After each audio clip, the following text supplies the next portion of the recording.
नमस्कार, times town Bharat पर आपका स्वागत है। आपके साथ मैं हूं राकेश पांडे। शाम के 5 बजने वाले हैं। वक्त हो गया है देश के सबसे पसंदीदा डिबेट शो राष्ट्रवाद का। राष्ट्रवाद यानी देश से बढ़कर कुछ नहीं। क्या वक्फ पर भ्रमजाल टूट गया तो विरोध में सूली पर चढ़ा दो वाला दांव खेला जा रहा? ओवैसी ब्रदर्स का ऐलान जंग मुस्लिम किसके संग है? लोकसभा से पास होने के बाद वक्फ बिल पर राज्यसभा में फिलहाल चर्चा जारी है। तमाम मुसलमान बिल का पुरजोर समर्थन कर रहे हैं, जो तस्वीरें देखने को मिली हैं। लेकिन विरोधी इतना बौखला गए कि कोई बिल के समर्थक मुसलमानों को अपशब्द कह रहा है, कोई बिल के विरोध में ऐलान जंग की बात कर रहा है। बिल के विरोध में देश में सड़क पर उतरने, कोर्ट जाने और फिर से शाहीन बाग बनाने की खुलेआम धमकी दी जा रही है। अब सवाल है कि क्या देश की सबसे बड़ी पंचायत में भ्रम वाला एजेंडा फेल हो गया तो क्या अब सड़कों पर साजिश का खेल खेला जा रहा? आज इसी मुद्दे पर हम चर्चा करेंगे, लेकिन सबसे पहले आप इस रिपोर्ट को देखिए।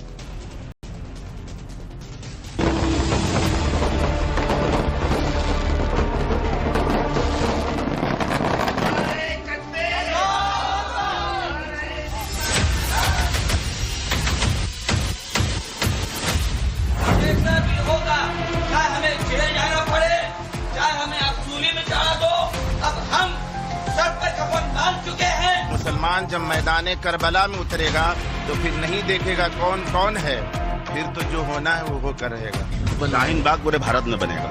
नरेंद्र मोदी की हुकूमत ने इस मुल्क की सबसे बड़ी अक़लियत के खिलाफ एक ऐलान जंग कर दिया। संविधान को रौंद दिया है, काला दिन है। ये हमारे मुस्लिम समाज को तोड़ने का काम है।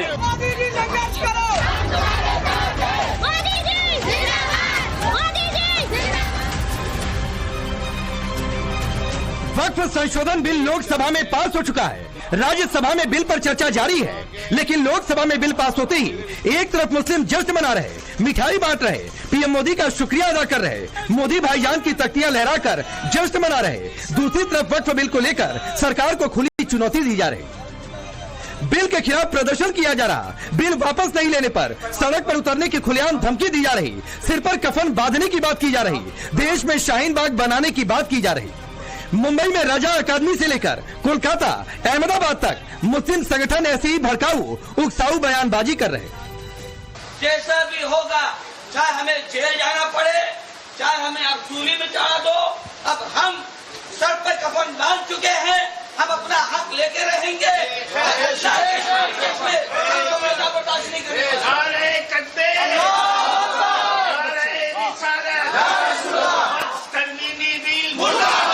हाँ बिल्कुल, हमने इसके पहले भी जब CNRC को लागू करना चाहा तो हमने उसके लिए शाहीन बाग दिल्ली में बना, तो दूसरा शाहीन बाग हमारा बॉम्बे में भी बना।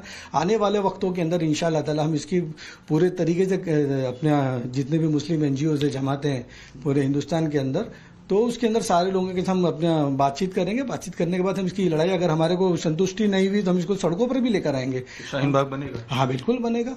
हमने जेलों को पहले भी अंग्रेजों के दौर में भी आबाद किया था, हम आज भी जेलों को आबाद करने की ताकत रखते हैं और हम रस्तों पर इसकी लड़ाई लड़ेंगे।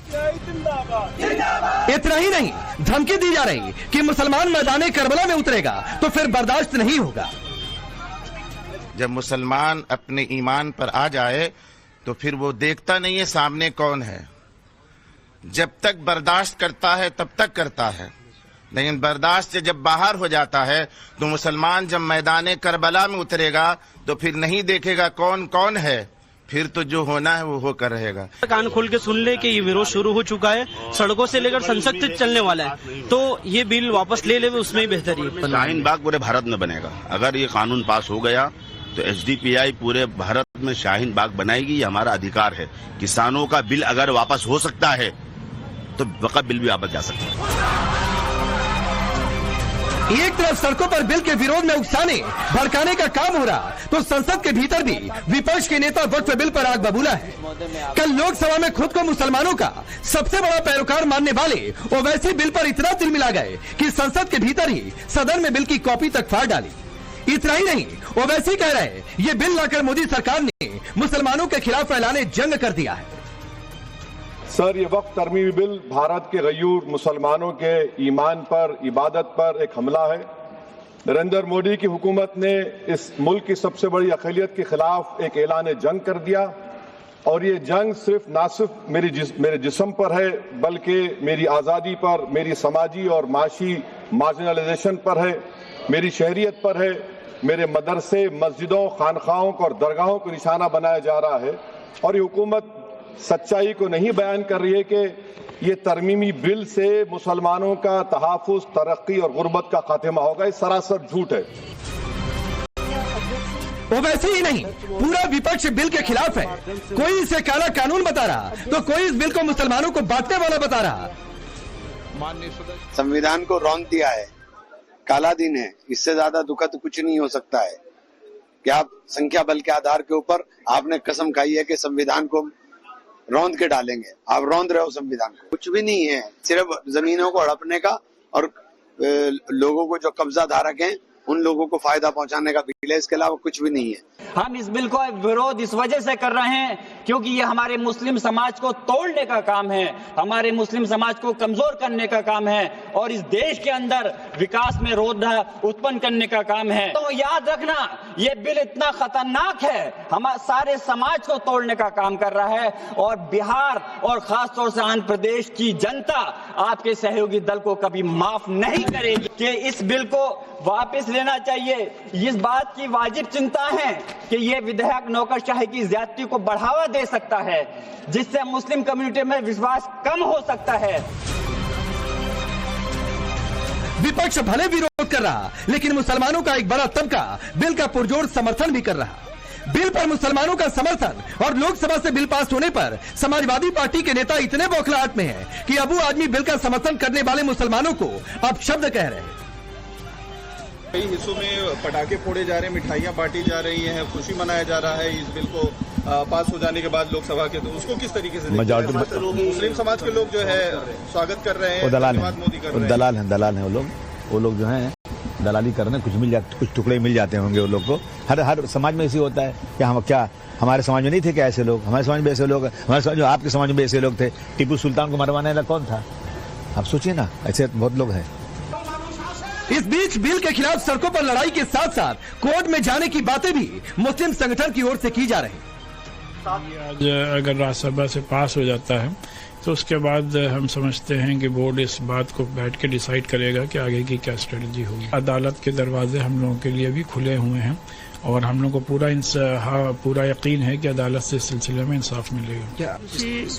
अब सबकी नजरें राज्यसभा में टिकी है। आज बिल राज्यसभा से पास होगा तो फिर विरोध करने वाले आगे क्या करेंगे? देश की सबसे बड़ी पंचायत में अगर विपक्ष का भ्रम वाला एजेंडा नहीं चला तो क्या अब सड़क पर सुलगाने की साजिश हो रही है? क्या मुसलमानों को भड़काने के लिए सिर पर कफन और शाहीन बाग वाली बात कही जा रही है? सवाल यह भी है कि वक्फ की मनमानी बंद होने के साथ तुष्टीकरण की सियासत पर ताला लगने वाला है। क्या तभी बिल का विरोध हो रहा? ब्यूरो रिपोर्ट, टाइम्स नाउ नव भारत।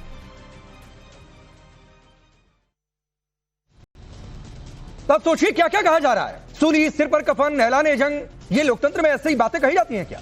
चलिए आपका परिचय पहले मैं आज के मेहमानों से करवाता हूं। सिद्धार्थ यादव भारतीय जनता पार्टी के नेता और राष्ट्रीय प्रवक्ता आपसे थोड़ी देर में जुड़ जाएंगे। शालिनी अली हैं जो कि महिला प्रमुख है मुस्लिम राष्ट्रीय मंच की। फराज किदवई साहब समाजवादी पार्टी के नेता और प्रवक्ता। हाजी मेहरदीन रंगरेज हैं एमआईएम के नेता और प्रवक्ता। जुबैर मेमन है प्रेसिडेंट हैं महाराष्ट्र मुस्लिम कॉन्फ्रेंस के। और वरुण पुरोहित जी कांग्रेस पार्टी के नेता। आप सभी का बहुत बहुत स्वागत है। मैं शुरुआत मेहरदीन आपसे करता हूं। सीमा पर खड़े हैं क्या कि ऐलाने जंग है? कोई कह रहा है सूली पर चढ़ा देने वाली बात, कोई कह रहा है कि सिर पर कफन बांध लेंगे।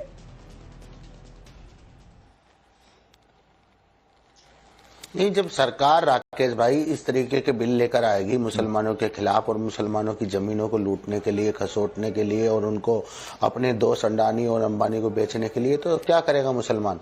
जब 20 करोड़ देश का मुसलमान कह रहा है कि हमें इस बिल में तरमीम की कोई जरूरत नहीं है, फिर भी सरकार कह रही है कि नहीं हम तरमीम करेंगे। देश के विपक्षी पार्टियां कह रही हैं कि नहीं, वो मना कर रही हैं, वो भी मना कर रही हैं, उनको भी कॉन्फिडेंस में नहीं लिया, फिर भी सरकार कह रही है नहीं हम करेंगे।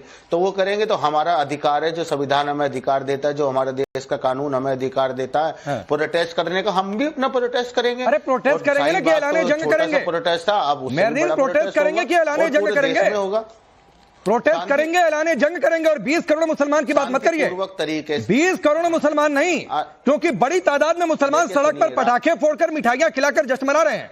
तो सारे मुसलमानों की ठेकेदारी मत लीजिए कि 20 करोड़ मुसलमान कर रहे हैं। अरे देखिए राकेश भाई, सुनना ज्यादा आपको सुनना ज्यादा चाहिए और बोलना कम चाहिए। और वो नहीं सिखाइए नहीं भाई, मैं सुन रहा हूँ। आप बोलते ज्यादा है, सुनते कम। नहीं, मैं सुनता भी हूँ और बोलता भी हूँ, दोनों काम करता हूँ। भाई देखिए राकेश भाई, प्रोटेस्ट होगा और वो शांतिपूर्वक प्रोटेस्ट होगा। जब तक सरकार जैसे किसान कानून वापस लिया था उसी तरीके से जब तक ये बिल वापस नहीं करती तब तक प्रोटेस्ट चलेगा पूरे देश में। तो भाई मेरे शांतिपूर्वक प्रोटेस्ट ठीक है, आपका हक है मेहरदीन, लोकसभा में मैं पूछ रहा हूं फिर ऐलाने जंग जैसे शब्द क्यों? सिर पर कफन बांध लेंगे ऐसे शब्द क्यों? देखिए ये शांतिपूर्वक प्रोटेस्ट में ये बातें कही जाती हैं क्या? देखिए कफन बांधना, देखिए ऐलान जंग की जिन्होंने बात करी है मैं उनकी बात से सहमत नहीं हूं। हाँ, अरे आप जिस पार्टी को सपोर्ट करते हैं करेंगे मेहरदीन, सुनिए, आप जिस पार्टी को सपोर्ट करते हैं, जिस पार्टी से, उस पार्टी के मुखिया ने ये बात कही है भरे सदन में। अब नहीं उनको सपोर्ट करते हैं सर, पता नहीं कैसे, कैसी आपकी पार्टी, कैसे आप प्रवक्ता बन गए, आप अपनी पार्टी के मुखिया को ही कह रहे हैं सपोर्ट नहीं कर रहे हैं। हो गया? नहीं, हम तो कह तो रहे हैं कि हम करेंगे। उन्होंने कहा कफन बांधेंगे तो बांध लेंगे कफन का बांधने का क्या मतलब होता है? मेहरदीन, कभी कह रहे हैं कि आप ऐलाने जंग वाले शब्द को सपोर्ट नहीं कर रहे हैं, फिर कभी आप कह रहे हैं कि सिर पर कफन बांध लिया तो गलत क्या कह दिया। आपकी पार्टी के मुखिया कह रहे हैं बड़ी अकलियत के खिलाफ हुकूमत का ऐलाने जंग है, ऐलाने जंग जैसा शब्द इस्तेमाल कर रहे हैं। मुस्लिमों के ईमान इबादत पर, ईमान पर चले गए, इबादत पर चले गए। तो उन्होंने बिल्कुल, उन्होंने जो भी कुछ कहा है, एक बैरिस्टर और पढ़े लिखे नेता में क्या फर्क होता है उन्होंने बता दिया, और उन्होंने जो भी कहा है उनका समर्थन पूरा करेंगे। देश के 20 करोड़ मुसलमान हमारे साथ हैं, देश की सारी तंजीमें, अरे नहीं है आपके साथ, तंजीमें हैं वो सब हमारे साथ नहीं है, आपके साथ, उनके साथ है। आपके साथ नहीं है 20 करोड़ मुसलमान होगी तो आप देख लेना, आपके साथ नहीं है, ठेकेदारी नहीं है आपकी 20 करोड़ मुसलमानों की। जरा तस्वीर रखिए, नहीं तस्वीर रखिए जरा, मुस्लिम जो जश्न मना रहे हैं, मिठाई बांटी जा रही है, पटाखे फोड़े जा रहे हैं, तो ये आपके 20 करोड़ में ही आते हैं, लेकिन आपके साथ नहीं है मेहरदीन। अरे बीजेपी के कार्यकर्ता हैं वो लोग। अरे फिर वही बात है, तो मुसलमान नहीं है? मान लिया आपके हिसाब से बीजेपी के कार्यकर्ता ही हैं अगर, तो मुसलमान नहीं है, या फिर जो बीजेपी का कार्यकर्ता हो गया वो मुस्लिम नहीं हो गया? ये तो राष्ट्रीय मुस्लिम मंच के लोग हैं। अरे तो वो भी मुसलमान हुए ना, ये राष्ट्रीय मुस्लिम मंच के तो वो भी मुसलमान हुए ना। या फिर जो वक्त के साथ है आप कहेंगे वो मुसलमान नहीं है? सिद्धार्थ यादव देखिए, एक गैंग काम कर रहा है। अब रुक जाइए मेहरदीन, रुक जाइए। एक गैंग काम कर रहा है जो कह रहा है ऐलाने जंग होगा। एक गैंग का जवाब दे दूं? नहीं, शालिनी आऊंगा आपके पास। एक गैंग है जो काम कर रहा है कि सिर पर कफन बांध लेंगे, एक गैंग है जो काम सूली पर चढ़ा दो वाले शब्द का इस्तेमाल कर रहा है। तो आप ये सोचिए कि पीछे मानसिकता चल क्या रही है। देखिए राकेश जी, जो मुसलमान सड़कों पे आकर के मिठाई बांट रहे हैं, खुशियां मना रहे हैं और वक्फ के बिल का स्वागत कर रहे हैं, वो तो भारतीय जनता पार्टी के कार्यकर्ता हैं। और ये राजी अंग्रेज जी क्या है, ये MIM के कार्यकर्ता नहीं है। आप लोग तो मुसलमान, कोई और बोल दे तो उसको आप दलाल जैसे शब्द से आप कहेंगे, देश के मुसलमान को आप खुद ही कहेंगे। ये किस प्रकार की मानसिकता है? आप कह रहे हैं सर पे कफन बांध देंगे, मैं कहता हूं सर पे कफन बांध रहे हैं, कफन बांधिए, कफन ओढ़ना है कफन ओढ़िए। ये देश शरिया से नहीं चलेगा, ये संविधान से चलेगा। आप देश की संसद में पारित कानून जिस पर 8 घंटे तक चर्चा हुई, जिसमें एक बहुत सार्थक चर्चा हुई, देश में एक प्रोग्रेसिव बिल निकल करके आ रहा है, उसको आप कह रहे हैं ऐलाने जंग है, इसको हम मानेंगे नहीं। कौन है आप? फिर आप अपने आप को बैरिस्टर बताते हैं। राकेश जी, ये नेक्सस है बहुत बड़ा। जितनी वक्त की प्रॉपर्टियों को गलत कब्जे से, गलत तरीके से कब्जाया जा रहा है, वो इन्हीं के नेता कब्जा रहे हैं। ऐसे ही थोड़ी असदुद्दीन ओवैसी ने कहा था कि हैदराबाद की 82% की वक्त की प्रॉपर्टी कब्जे में है। मेरे पास डेटा है पूरा, भोपाल में कितने कब्जे में है, लखनऊ में कितने कब्जे में है। पहले आप जाएंगे सेक्शन 40 के तहत, आप कह देंगे कोई भी जमीन वक्त की है, वक्त की उसको बना करके, और फिर आप लोग उसको कब्जा लेंगे। देश का गरीब मुसलमान, बोहरा मुसलमान, अखाग्नी मुसलमान, देश का पासमानदा, महिलाएं, उनको तो कुछ नहीं मिलेगा। मिलेगा किसको? असदुद्दीन ओवैसी को। मिलेगा किसको? अबू आजमी को। मिलेगा किसको? आजम खान को। मिलेगा किसको? हाजी अंग्रेज को। आप लोग आनंद लेते रहें, देश की संपत्ति को लूट खसोट कर उसका आनंद लेते रहे, और फिर कहें कि 20 करोड़ मुसलमान हमारे पीछे खड़ा है। कहां खड़ा है?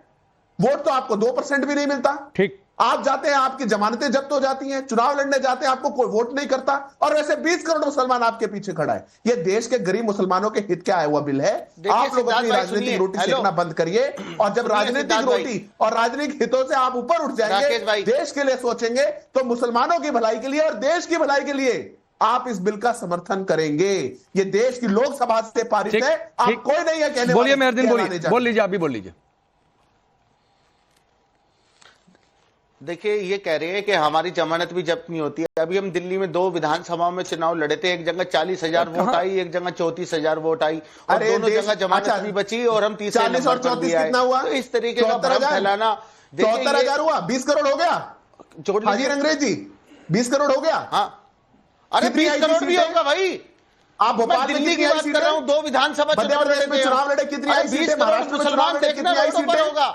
और जेल एक जगह एक सीट नहीं जीत पा रहे, आंदोलन भी होगा, एक जगह अपनी सीट नहीं जीत पा रहे, आंदोलन भी होगा, जहां पे आपके महान नेता सदुद्दीन अवैसी वहां का निगम नहीं जीत पा रहे, भी होगा, वहां पे सरकार नहीं बचा पा रहे, जगाने के लिए जो वोट नहीं आ रहा, ठेकेदारी 20 करोड़ मुसलमानों की है। वाह हाजिर अंग्रेज साहब, आपसे बड़ी पार्टी तो देश के अंदर है ही नहीं। पड़ेगा जो ठीक है, अरे लूट खसोट की बात बंद करिए। ठीक है, मैं आगे बढ़ रहा हूं। फराज किदवई साहब, ये लूट खसोट वाली कहानी खत्म हो गई, इसीलिए कोई कह रहा है ऐलान जंग, कोई कह रहा है सिर पर कफन, कोई सूली पर चढ़ा देने वाली बात है। राकेश जी, लखनऊ के एलडीए में ये लूट खसोट चल रही है और ये बहुत बड़ी खबर है। लखनऊ में एक एरिया है गोमती नगर जिसको नरीमन पॉइंट ऑफ लखनऊ कहा जाता है। वहां पर इस खबर के हिसाब से करोड़ों रुपए की जमीनों में हेरा फेरी हुई है। ये वक्फ बोर्ड ने की है, मुसलमानों ने की है, समाजवादी पार्टी ने की है, किसने की है? जरा से आप ये शायद आप ही का अखबार है, जहां तक मैं कंफ्यूज अगर नहीं हो रहा हूं तो। ये भी, और ये खबर कब की है? 29 मार्च की। तो लूट खसोट तो इस पूरे देश में चल रही है। भारतीय जनता पार्टी की 11 साल से जो सरकार चल रही है, सरकार के और ये मैं थोड़ी ना बोल रहा हूं, ये तो भारतीय जनता पार्टी के अभी एक विधायक जी थे, उन्होंने भी बोला कि इससे ज्यादा करप्ट सरकार आज तक नहीं आई है। तो आप सही बोल रहे हैं, लूट खसोट तो चल रही है पूरी तरह से। वो एलडीए वाला देख लेंगे फिर कभी, उसका भी हिसाब किताब किसी दिन कर लेंगे। अभी वक्फ वाली लूट खसोट पर आ जाइए। नहीं कर लेंगे ना सर, कर लेंगे किसी दिन, खबर आ जाएगी वो भी कर लेंगे। आज वक्फ टॉपिक है तो वक्फ में लूट खसोट पर चर्चा कर लीजिए, वरना कैसे लूट खसोट चल रही थी वो भी अभी सामने रखूंगा। मैं आपको बता रहा हूं कि आप कभी नहीं करेंगे। नहीं कर लेंगे ना सर, आप आइए ना वक्फ पर, अभी आइए वक्फ पर लौट कर। हम वक्फ अरे आ रहे हैं सर, आ रहे हैं, आइए बात होगा जब आइए। अब सुनिए, टाइम्स नाउ ने कार्यक्रम किया था ऐलान जंग, तो वो जंग किसके खिलाफ थी? वो किसके खिलाफ थी राकेश जी? ये टाइम्स नाउ ने कार्यक्रम किया था, और जहां तक मैं अभी ढूंढ रहा था 2016 में शायद हुआ था। देखिए क्या है कि एक शेर सुनिए राकेश जी, जब हम लोग बोलते हैं ना मीडिया की अच्छी, उसके लिए हम शेर सुना रहे हैं आपको कि खींचो ना कमानों को, ना तलवार निकालो, जब तोप हो मुकाबिल तो अखबार निकालो। ठीक है, अब इसमें साहब आप कहेंगे, अब सुनिए ना, मैं कुछ पन्ने में भी पलट देता हूं फराज किदवई। अब आप सुनिए ना सर, किसी कार्यक्रम का नाम ऐलान जंग रखा गया तो सर कई बार वो किस सेंस में रखा गया? क्या कार्यक्रम, चुनावी कार्यक्रम, वो बातें कही जाती हैं। अब आपकी मुस्कुराहट अभी गायब होगी, रुक जाइए। सुनिए, क्यों आप लोग लूट खसोट की बात, अब मैं आपको टॉपिक पर ले आता हूं फराज भाई। आप जानते हैं कि मैं तैयारी के साथ बैठता हूं और टॉपिक से कोई जाए तो पकड़ कर लेकर आता हूं। अब सुनिए सर, मुख्तार अंसारी, सुनिए, मुख्तार अंसारी को मुख्तार किसने बनाया? मुख्तार अतीक पर कार्रवाई हुई तो भाईचारा खराब हो रहा है, किसने कहा? अब मैं आपको बताता हूं।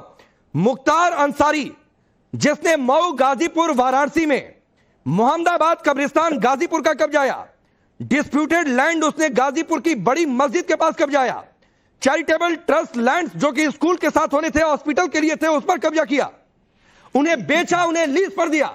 जुबान आपकी बंद हो जाती है क्योंकि भाईचारा खराब हो जाएगा, क्योंकि वोट बैंक का सवाल है, और यही लूट खसोट बंद हो रही है।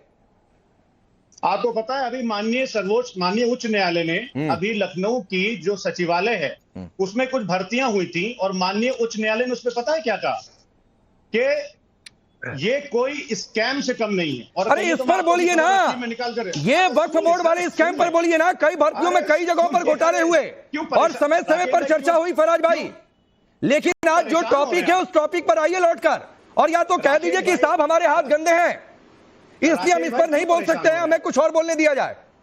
राकेश भाई, अरे मैं वक्त पे ही आ रहा हूँ, मैं वक्त पे आ रहा हूँ, क्यों परेशान होने? जब आप एक चीज रखते हैं तो उसके काउंटर में तो मुझे एक दूसरी चीज रखनी पड़ेगी। रखिए सर, उसका रिप्लाई करके काउंटर रखेंगे तो और अच्छा लगेगा। सुनिए, अरे सुनिए सर, क्यों इतना परेशान हो? अब वक्त पे आ जाइए। राकेश भाई, आप इतने बड़े पत्रकार हैं, आपका इतना बड़ा चैनल है, मुझे एक चीज खाली समझा दी।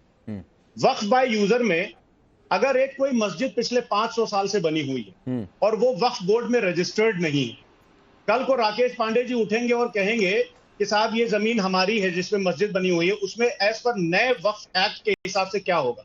थोड़ा समझा दिए। अब मुझे पहले एक बात बता दीजिए सर। नहीं होगा। नहीं मुझे समझाइए ना। नहीं मैं सुनिए ना सर, सिद्धार्थ इसका रिप्लाई करेंगे। नहीं ये तो सरकार की बात है, सिद्धार्थ करेंगे। पहले मेरे सवाल का जवाब दीजिए कि क्या यूपी सुन्नी वक्फ बोर्ड ने मुख्तार अंसारी के खिलाफ केस किया था या नहीं किया था? ईडी सीबीआई ने क्या प्रोब किया कि नहीं लॉन्ड्रिंग के कई सारे केस जो कि वक्फ लैंड डील में इस्तेमाल हुए थे मुख्तार के खिलाफ? मऊ ईदगाह लैंड स्कैम, क्या अंसारी उसमें आरोपित थे कि नहीं? 4.5 एकड़ की वक्फ की जमीन का यह पूरा मामला था जिस पर इलीगल कमर्शियल स्ट्रक्चर बना था। गाजीपुर के ग्रेवयार्ड में एनक्रोचमेंट का मामला था या नहीं था? और मुख्तार के पीछे कौन खड़ा था यह सब जानता है। तो पहले इस पर बोल दीजिए सर, फिर मैं आगे आपकी बात पर आ जाऊंगा। अच्छा ठीक है, मैं बोल देता हूं। भारतीय जनता पार्टी ने 2015 में एक बुकलेट निकाली थी राकेश जी। अरे मुख्तार भाजपा में नहीं है। अरे फराज भाई सुनिए तो, अरे सर सुनिए, 2015 में भारतीय जनता पार्टी ने एक बुकलेट निकाली थी कि लुइस बर्जर केस में हेमंता बिस्वा शर्मा एक सरगना है, वो बहुत बड़ा आरोपी है। मुख्तार पर और नहीं बोलेंगे। सीबीआई ने 14 छापे मारे थे। तो उसके बारे में क्या भारतीय जनता पार्टी और आगे मुख्तार पर नहीं बोलेंगे। सिद्धार्थ एक क्विक रिप्लाई, फिर शालिनी आपके पास आ रहा हूं। सिद्धार्थ एक क्विक रिप्लाई, शालिनी उसके बाद आ रहा हूं मैं। मान लिया आप मुख्तार पर नहीं बोलेंगे, मुख्तार के वक्फ में स्कैम पर नहीं बोलेंगे आप। आपकी मजबूरी मैं समझ रहा हूं फराज भाई, मैं छोड़ दे रहा हूं इसको। सिद्धार्थ रिप्लाई करें। मैं बस 10 सेकंड में अपनी बात करता हूं। मैं चैलेंज करता हूं फराज किदवई जी को, वो बुकलेट दिखा दीजिए। आप नहीं दिखा पाएंगे, आप लोग झूठा प्रपंच करते हैं, ये पहली बात। दूसरी बात, आपने कहा वहां पर मस्जिद बनी हुई है, अब नए वक्फ एक्ट के हिसाब से क्या होगा?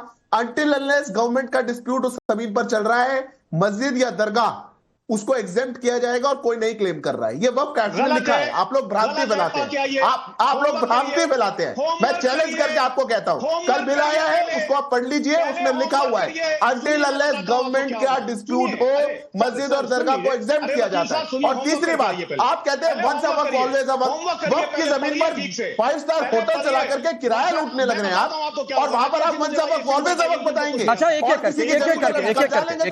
कुछ नहीं आता है, ये पढ़ के नहीं आए। अरे रुक जाइए फराज भाई, सुन लीजिए। आप पढ़ा दीजिए पूरे देश को। इनको नहीं आता है वो जनता तय कर लेगी। 30 सेकंड में आप दोनों लोगों को दे देता हूं। 30 सेकंड पहले सिद्धार्थ आप बोलिए। मैं राकेश जी फिर से दोहराता हूं, वहां पर और देश के सभी मुसलमान भाइयों बहनों को भी मैं कहना चाहता हूं, अगर किसी जमीन पर जहां पर गवर्नमेंट का डिस्प्यूट चल रहा है इसको छोड़ दिया जाए, गवर्नमेंट का क्लेम चल रहा है, अगर मस्जिद या दरगाह ऐसी कोई ईदगाह की कोई जगह होगी, वो इस वक्फ एक्ट में उसको खाली कराया जाएगा, ऐसा प्रावधान नहीं है। ठीक है, मैं इसको रिपीट कर देता हूं। राकेश भाई सुनिए, अब सुनिए वक्फ बाय यूजर में जो सरकार प्रावधान लाई है उसके हिसाब से अगर कोई मस्जिद है और वो 500 साल पुरानी है but it is not registered in the Waqf board, उस पे अगर राकेश पांडे जी जाते हैं और एप्लीकेशन लगाते हैं कि साहब ये वक्फ की जमीन नहीं है, तो उस मस्जिद को खाली करना पड़ेगा। मैं चैलेंज करता हूं, आप गलत चैलेंज कर रहे हैं, आप गलत चैलेंज कर रहे हैं। आप वक्फ बाय यूजर तो इस पूरे एक्ट में खत्म हो रहा है। आपके पास ठीक है, इस पर आएंगे। अब रुक जाइए प्लीज फराज भाई, ये नहीं ठीक है कि आपको कुछ नहीं पता नहीं है। शालिनी अली, दो बातें हैं। एक तो मेहरदीन ने कहा कि जो समर्थन में खड़े हैं, जो जश्न मना रहे हैं, वो मुसलमान ही नहीं है, इस तरीके की परिभाषा दे रहे हैं।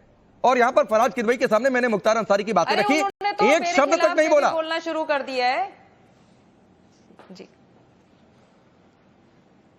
अब मैं आपको बताती हूँ 2 बातें, और इन दोनों को कहिएगा चुप रहे। इस्लाम जानना और एक अच्छा मुसलमान बनना, दोनों से ये दोनों खारिज करती हूँ, मैं ही इन्हें खारिज कर रही हूँ, पहली चीज। दूसरी चीज, आपको जब इतना समय दे दिया है और 6 महीने और का समय दे दिया है कि यदि कोई मंदिर, चुप रहिएगा, या तो दरगाह है या तो कब्रिस्तान है या तो कोई मस्जिद है, उसको आप रजिस्टर करवा दीजिए। तो क्यों नहीं रजिस्टर करवा रहे, क्यों वेट कर रहे हैं आप? क्यों रजिस्टर नहीं करवाना चाहते आप वक्फ बोर्ड में किसी भी मस्जिद को, किसी भी कब्रिस्तान को, किसी को भी दरगाह को? क्यों आप बेफालतू बौखलाने वाली बात कर रहे हैं? दूसरी चीज जो बहुत ज्यादा जरूरी है, जिस जमीन पे आप रह रहे हैं, जिस देश में आप रह रहे हैं, उसका कानून उच्च है या नहीं है? आप बात क्यों नहीं मानते? आपको बात माननी चाहिए। जिस देश में आप रहते हैं संविधान संविधान संविधान, वैसे तो आप बड़ा चिल्लाते रहते हैं। अब वो संविधान कहाँ है, इस देश का कानून कहाँ है? ऐसे कैसे आप धमकी दे देंगे? आप लोग हमें कहते हैं कि हम मुस्लिम राष्ट्रीय मंच के हैं, हमें सरकार ने खरीद लिया है। एक्सक्यूज मी, मुस्लिम राष्ट्रीय मंच ही है जो कि मुसलमानों को आप जैसे गंदे सोच रखने वाले और आप जैसे कट्टर सोच रखने वाले लोगों से छूट रहा है। आप जैसे लोग हैं जिन्होंने कौम को बर्बाद की है। हैदराबाद में, आपके तेलंगाना में सबसे ज्यादा मिसियर शादी, सबसे ज्यादा हलाला के केस है। चुप रहिए, बिल्कुल चुप रहिए, वरना मैं आपकी बोलती और बंद कर दूंगी। क्या किया है ओवैसी ने हैदराबाद में? क्यों वहां के जितने भी मुसलमान हैं आज भी चार मीनार में और वहां पे कितनी गंदगी में रह रहे हैं? क्यों वहां मिसियर की शादियां होती है? क्यों तुम शरीयत की बातें करते रहते हो जब शरीयत को नहीं जानते? क्यों जब सरकार लेकर आ रही है और कह रही है कि हाँ शरीयत के हिसाब से वक्फ और औलाद में बहनों को आप हक दीजिए, बेकार की बातें करते हैं, आ जाते हैं लड़ने के लिए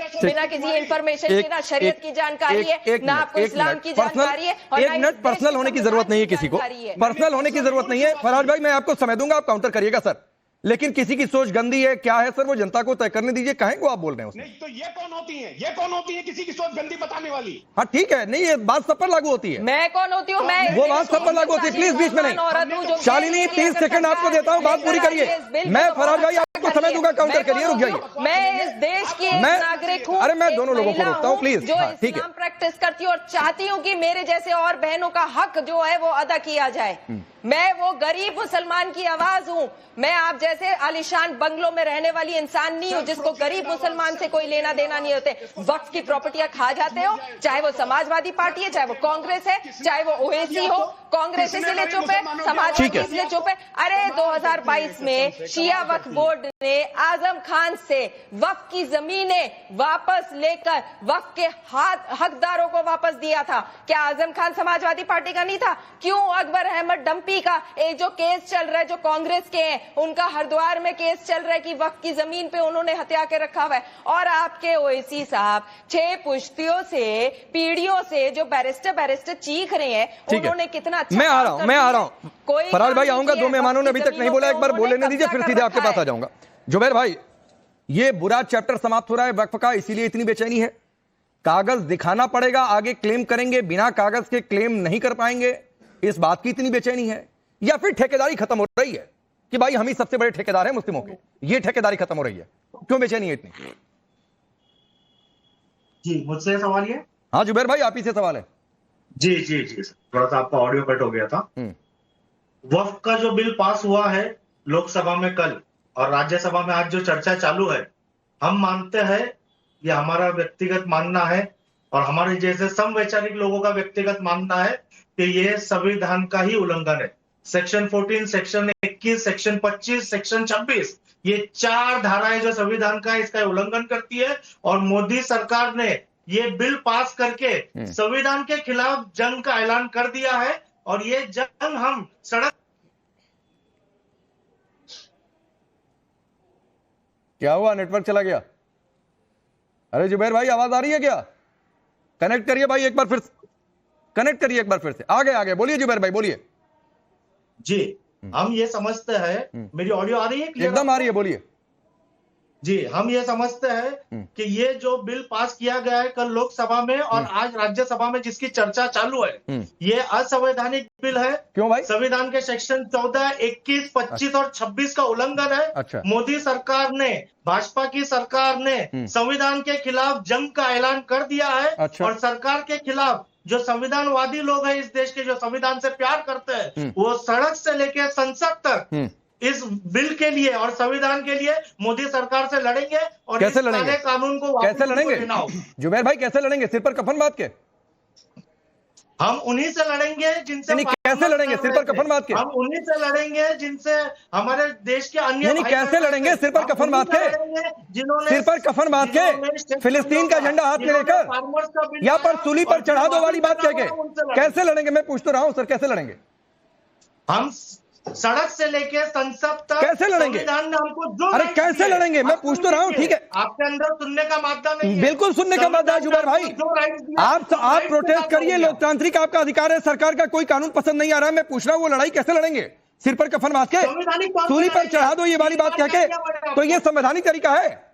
सूली पर चढ़ा दो, ऐलान जंग जैसे शब्दों का इस्तेमाल, या फिर सिर पर कफन बांध के निकल गए हैं, ये संवैधानिक शब्द होते हैं? फिलिस्तीन का झंडा लेकर निकल जाएंगे, ये संवैधानिक तरीका है? आप इतना समझ लीजिए, हमारी आखिरी सांस तक हम ये लड़ाई लड़ेंगे। अच्छा, ये भी संवैधानिक तरीका हो गया? हमारी आखिरी सांस तक। अच्छा, ठीक है। चलिए वरुण पुरोहित जी, आप भी बता दीजिए भाई, ये सब संवैधानिक तरीके हैं क्या? सिर पर कफन बांध के लड़ना, ये ऐसी बात कहना, ऐलान जंग टाइप की बात करना। अच्छा, हिंदुस्तान है, हिंदुस्तान की सरकार कानून बना रही है, तो फिलिस्तीन का झंडा लेकर सड़क पर उतर जाना, ये सब संवैधानिक तरीका है क्या आपके हिसाब से? राकेश जी, देश में राजनीतिक लोकतांत्रिक व्यवस्था है, एक डिक्टेटोरियल माइंडसेट और एक होता है डेमोक्रेटिक माइंडसेट। तो जो भारतीय जनता पार्टी की मोदी सेंट्रिक सरकार है, वो प्रोटेस्ट करना या वॉइस ऑफ डिसेंट पार्लियामेंट में विरोध क्यों कर रहे हैं? विरोध करें भाई, आप जब अपोजिशन में थे आप भी विरोध करते थे, आप सिलेंडर लेके डांस करते थे सड़कों पे, जब तो आपको याद नहीं आ रही तो विरोध करना, वॉइस ऑफ डिसेंट होना लोकतांत्रिक व्यवस्था का एक बहुत प्रमुख अंग है, और प्रोटेस्ट करना उनका जनता का अधिकार है। आप कानून के दायरे में प्रोटेस्ट करते हो तो कहीं आपत्ति नहीं है। अगर आप गैर कानूनी प्रोटेस्ट करोगे तो पुलिस अपने आप ही, जो प्रशासन है आपके खिलाफ। मैं पूछ तो रहा हूं वरुण जी, मेरा सवाल है कि सूली, सिर पर कफन, शाहीन बाग बना देंगे, इस तरीके की बातें क्या संवैधानिक तरीका है? देखिए, शब्दों का प्रयोग कौन क्या कर रहा है उस पर तो प्रशासन देखता है, लोकल प्रशासन। सर बताइए ना, राय बताइए ना, क्या ये संवैधानिक तरीका है प्रोटेस्ट का? आपने ऐलान जंग शब्द का प्रयोग किया था, ऐलान जंग तो एक पिक्चर भी बनी हुई मूवी। पिक्चर पर मत जाइए, पिक्चर पर मत जाइए प्लीज। पिक्चर नहीं चल रही है देश में, पिक्चर नहीं चल रही है देश में। मैं आपसे पूछ रहा हूं, सूली, सिर पर कफन, शाहीन बाग बना देंगे? अरे वरुण जी आप तो बड़े सीनियर आदमी है, सवाल का मतलब समझिए। सूली, सिर पर कफन और शाहीन बाग बना देंगे, ऐसी बातें क्या संवैधानिक तरीका है? ऐसे शब्दों को मैंने कहा ना, प्रयोग उचित नहीं है। लोकल प्रशासन में, सब लोकल कानूनों में भी प्रावधान है कि गलत शब्दों का उपयोग करो तो उन पे धाराएं लगती हैं। जब किसान आंदोलन था तो प्रधानमंत्री जी उनको आंदोलन जीवी, पता नहीं क्या क्या जीवी बोल रहे थे। तो मतलब आप ये मान रहे हैं, कि जो प्रोटेस्ट चल रहा है रजा एकेडमी का, सिराज खान जमीयत ने की जो उन्होंने बात कही है, और एसडीपीआई, कम से कम ये 3 लोकतंत्र के खिलाफ हैं, और इनका जो प्रदर्शन चल रहा है वो लोकतंत्र के खिलाफ है, आप ये मान रहे हैं? इसका मतलब शब्दों का प्रयोग अगर कानून के दायरे से बाहर है तो लोकतंत्र के खिलाफ है। तो चलिए ठीक है ना, रजा एकेडमी, सिराज खान, जमीयत उलेमा हिंद के और एसडीपीआई, ये लोकतंत्र के खिलाफ है। ऐसे प्रोटेस्ट को जस्टिफाई नहीं किया जा सकता है, जस्टिफाई नहीं किया जा सकता। और जरा इधर स्क्रीन पर तस्वीर डालिए जरा, जो मुसलमानों ने प्रदर्शन किया है और जो तारीफ की है, और मोदी भाईजान की जो तख्तियां लेकर सड़क पर उतरे, जरा तस्वीर डालिए इस बड़ी स्क्रीन पर। मैं आता हूं और यह सवाल यहां से आपके लिए होगा फराज भाई, ये तस्वीर एक बार डालिए जरा इस स्क्रीन पर। और मैं इसलिए ये तस्वीर, नहीं रुक जाइए प्लीज। अब फराज भाई, ये जितने मुसलमान हैं सड़क पर जो प्रदर्शन क्या तारीफ कर रहे हैं, ये तस्वीर इधर भी देखिए, इधर लड्डू बांटा जा रहा है। प्रधानमंत्री मोदी की तस्वीर लेकर पटाखे भी कई जगह फोड़े गए हैं। अब फराज भाई मुझे बताइए, क्या ये सब दलाल हैं? क्योंकि आपकी पार्टी के नेता कह रहे हैं कि ये दलाल हैं। राकेश भाई, एक मैं काम करता हूं, अभी मैं 100 लोगों को बुलाता हूं और आग की तख्ती बना लेता हूं और रात को लड्डू खिलाता हूं, और कल से हम ये बोलेंगे कि प्रधानमंत्री से ज्यादा जो चर्चित हैं और प्रधानमंत्री से ज्यादा जो लोकप्रियता है वो राकेश पांडे जी की है। क्या बात कर रहे हैं राकेश जी आप? अरे नहीं, मैं पूछ रहा हूं, आपकी पार्टी के महाराष्ट्र इकाई के बड़े नेता अबू आजमी ने कहा कि दलाल हैं, दलाली कर रहे हैं, तो आप साबित करिए कि दलाल हैं। और मैं सवाल यहीं तक नहीं है, और मैं सवाल इसलिए क्यों ये पूछ रहा हूं, क्योंकि इमरान मसूद कांग्रेस पार्टी के सांसद हैं, वो भी ये कह रहे हैं, कुछ दिनों पहले सैयद नसरुद्दीन चिश्ती हैं। आप चलिए छोड़ दीजिए प्रदर्शन की बात इनकी, सैयद नसरुद्दीन चिश्ती, कुछ और मौलाना है, मैं उनका भी नाम सुना दूंगा। तो क्या सैयद नसरुद्दीन चिश्ती, जो कि गद्दी नशी अजमेर शरीफ दरगाह के उत्तराधिकारी हैं, क्या वो दलाल हो गए? दलाल शब्द, अब राकेश जी कौन दलाल है, मुझसे सवाल है? हाँ फराज भाई, आप ही से सवाल है। राकेश जी देखिए, ये सर्टिफिकेट जो है ना वो भारतीय जनता पार्टी बांटती है कि कौन देशभक्त है, कौन देशद्रोही है, कौन दलाल है, कौन नहीं है। ये मैं सर्टिफिकेट किसी को कैसे बांट सकता हूँ भाई? अरे भाई, आपकी पार्टी के नेता ने कहा है, आ रहा हूं सिद्धार्थ, आपकी पार्टी के नेता ने कहा है, अबू आदमी ने कहा है, कहिए तो भाई सुनवा दूं फिर से। अरे तो अबू आजमी साहब से पूछ लिए, अरे क्यों? अपना कैमरामैन लेकर के भेज दीजिए भाई कि आपने अगर दलाल कहा है तो कोई ना कोई उसकी बेसिस होगी, उनसे सबूत मांग लीजिए। नहीं, वो तो कह रहे हैं कि ये जो नहीं कह रहे कि जो तारीफ कर रहे हैं जितने मुसलमान हैं ये दलाल हैं, उनके पास दलाली का हिस्सा आ गया होगा। मैं उनको कोट करके बोल रहा हूं। मैं ये जरूर बोल सकता हूं कि भारतीय जनता पार्टी ने कुछ ना कुछ फायदा इनको जरूर पहुंचाया होगा। जैसे इलेक्शन के दौरान भारतीय जनता पार्टी वोट लेने के लिए कुछ ना कुछ फायदे पहुंचाती है। लेकिन मैं सिद्धार्थ जी से फिर सवाल पूछूंगा, कि सिद्धार्थ जी अगर कोई मस्जिद 500 साल पुरानी क्या है फायदा पहुंचाया गया ये बता दीजिए। अरे मैं जवाब दे देता हूँ। मैं आ रहा हूँ सिद्धार्थ भाई, 30 सेकंड और। उसका क्या होगा? नहीं, पहले तो बोलिए कि दलाल बोलकर गलत किया वो आदमी ने, और दलाल ही नहीं है ये, और या तो साबित करिए फराज भाई। राकेश भाई, ये आप थोड़ी ना बताएंगे कि मतलब आप कोई टीचर और मैं स्टूडेंट थोड़ी ना हूं कि आप बोलेंगे नहीं अब ये आप बोलिए। नहीं, मैं तो सवाल पूछ रहा हूं ना, जो मैं मुझे बोलना। अरे जनता को जानने का हक है ना फराज भाई कि ये लोग दलाल हैं, दलाली कर रहे हैं। सैयद नसरुद्दीन चिश्ती क्या दलाली कर रहे थे? ये जनता को जानने का हक है कि नहीं? आपकी पार्टी के नेता बोल दे तो भाई अगर मैंने तो बयान सुना नहीं पहले, लेकिन अगर अबू आसिम साहब ने ऐसा बोला है तो उसके पीछे कोई ना कोई बैकग्राउंड होगा, कोई ना कोई फैक्ट होंगे। अपने कैमरामैन को भेजिए, अपने रिपोर्टर को भेजिए और उनसे कहिए कि पूछें कि आपके पास जो फैक्ट हो वो जनता को दिखा दे। खत्म बात। ठीक है सिद्धार्थ यादव, अब देखिए इनको समझ में नहीं आ रहा कि दलाली शब्द को डिफेंड कैसे करें। पर राकेश जी भरपूर प्रयास कर रहे हैं अपने नेता की कही हुई बात को डिफेंड करने के लिए। फराज जी भरपूर प्रयास कर रहे हैं। मैं आपको एक सिचुएशन इमेजिन करने को कहता हूं, ये किसी और पार्टी के, भारतीय जनता पार्टी के अगर किसी नेता ने कहा होता, अब फराज जी सुनिए, अब आप चुपचाप सुनिए, मैं सुना रहा हूं आपको बात। आपका ज्ञान जो है उस ज्ञान का भी मैं ज्ञानवर्धन यहां पे करूंगा, क्योंकि आपका पर्दाफाश होना बहुत जरूरी है। अगर ये किसी और पार्टी के नेता ने कहा होता और किसी धर्म विशेष के लिए कहा होता, तब क्या होता? देश में आग लगा रहे होते आप। आपकी मर्जी आए और आपके और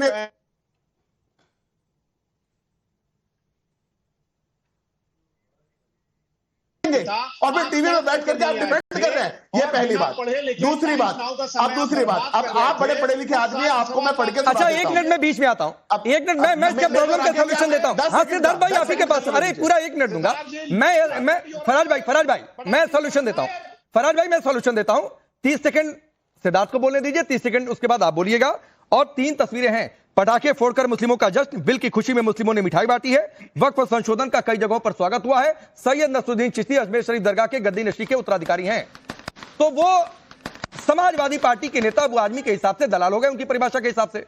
सिद्धार्थ अपनी बात पूरी करिए, फिर फराज भाई आपके पास आऊंगा। देखिए राकेश जी, पहले 30 सेकंड ये बोले तो मैं कुछ बोला नहीं, पर अब मेरे बीच में बोल रहे हैं। नहीं, कोई बीच में नहीं आएगा, एकदम बीच में नहीं आएगा।